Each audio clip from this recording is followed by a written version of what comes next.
How do you work with the unions to try to come up with a solution that hopefully benefits everybody?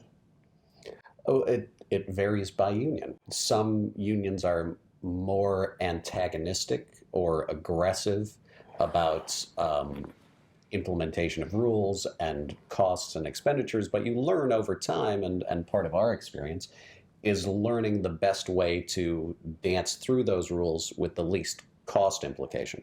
And you're dealing with, 13 different unions on Broadway, none of which have the same rules. So you're trying to walk the line of least damage between all the rules of the various unions so that it costs less. It's the most efficient it can be out of a model that doesn't operate very well. When there are union issues, again, certain unions are very approachable and will work with you to try and figure out the best solutions. Other ones will just say, that's it. And then, of course, the contracts for every union only last anywhere from 3 to 5 years. So you go through a regular negotiation period. The kind of industry organization that handles that for Broadway is the Broadway League. And so they help to negotiate those collective bargaining agreements along with outside counsel. What you're really doing is not only saving them dollars, but also headaches with that. It's a matter of doing this every day. And as Carl mentioned, these agreements change. First of all, there are different agreements for each of the unions. Some of them have similar rules, some of them don't. It's a constant effort just to keep up on all of that. We ask each other sometimes, do you remember that rule? What was that rule? Has that changed? Did that change last night? And I'll still be going by something by an old contract, and Carl goes, no. They changed that. And there's cost implications every time we're a labor-intensive business.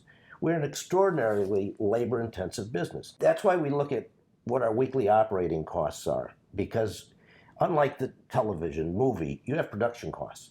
Once it's done, there may be royalties involved, there may be talent residuals involved. It's really about marketing and distribution. Your production costs are done.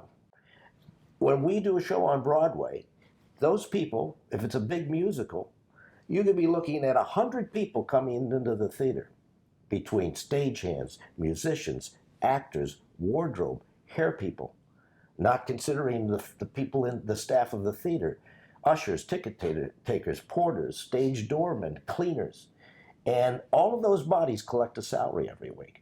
So it's an enormous task to know the ins and outs of that. Somebody believes they can come in off of the street and produce a show and understand all of the cost implications. God bless. And also, I would put it this way. It's the same idea that would you want somebody to come in and be the creative captain of the ship, the director of the show, say a musical you're producing for $12 million on Broadway, who had never directed a show before, who didn't know how the chorus needs to interact, how the transitions need to happen between scenes, how to keep the direction lively so that it entertains an audience. Well, in the same way, we're there to direct the business side of the organization.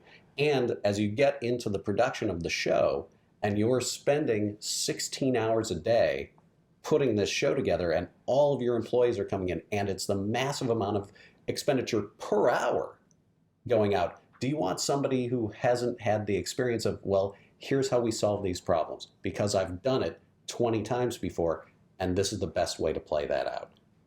Or do you want to trust somebody who's never done it before and has no idea of what the implications of any decision are? So that's why, again, you want to hire people who are at the top of their game, who are regularly involved in the process.